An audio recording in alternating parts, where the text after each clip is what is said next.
off, I want to just say congratulations to everyone here. Obviously, we have a great cohort of people who they're not only gifted, but also thoughtful and very hardworking to be here. So, obviously, I think you guys already know that. You're probably thinking, Kelly told us there's food after this, hurry up, Elaine, go on.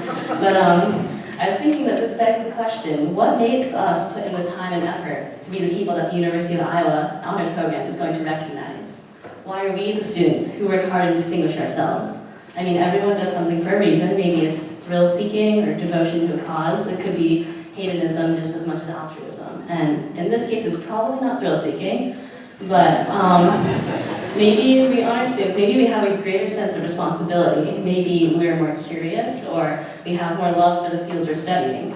Maybe we're just that much wiser than all the students at the University of Iowa. These are fine possibilities. But I'd also like to offer up another factor. It's a common theme I've seen among my peers. The most powerful motivator that I've seen in my friends here is fear. And it's kind of different, yeah. But so whether this is the fear of not fulfilling our greatest potential, of watching out for our loved ones, or of discomfort and shame, people make very big decisions because they're scared. And part of the reason I know I'm an honor student is that, like a lot of people, I have a very, very strong fear of failure. And so with time and competition from others always at our backs, it's really easy to be locked into this idea that we have to grow up right now, or else. That our decisions here are making or breaking the careers and lives that we are going to lead as adults.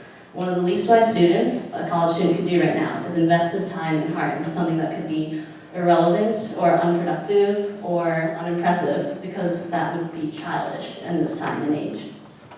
We're on the crux of starting our adult lives, so there's a misconception that everything we've done is in preparation for this one jump-off point. Mae West said, "You only live once, but if you do it right, once is enough." I want you all to know that you live as many times as you want to. Let's think about this. Our bodies are constantly replacing cells. Some live only a few days. Your skeleton takes more around 7 to 10 years to fully replace itself. So no matter when you were born, the average age of your body is 16 years old. So maybe that's good news for some of you guys.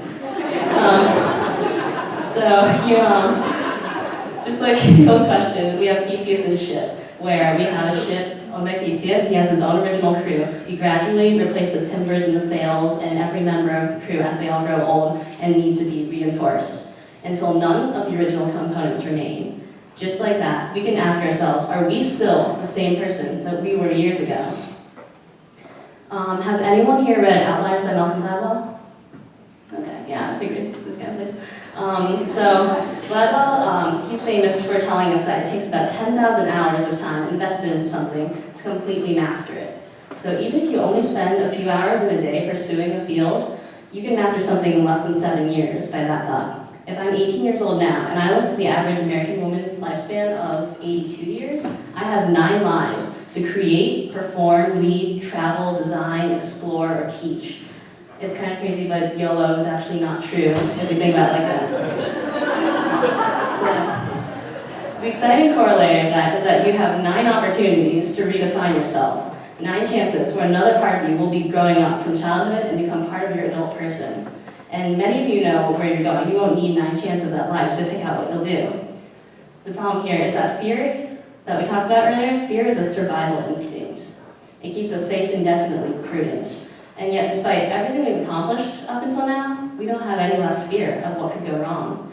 If anything, there's more pressure to keep aiming higher and standing out, avoiding risks and distractions and sticking to a thoroughly advised path. But fear also stagnates us. And the thing with using your 9 lives is that you can't be afraid to die. Death for some of us may be just growing up into our next self.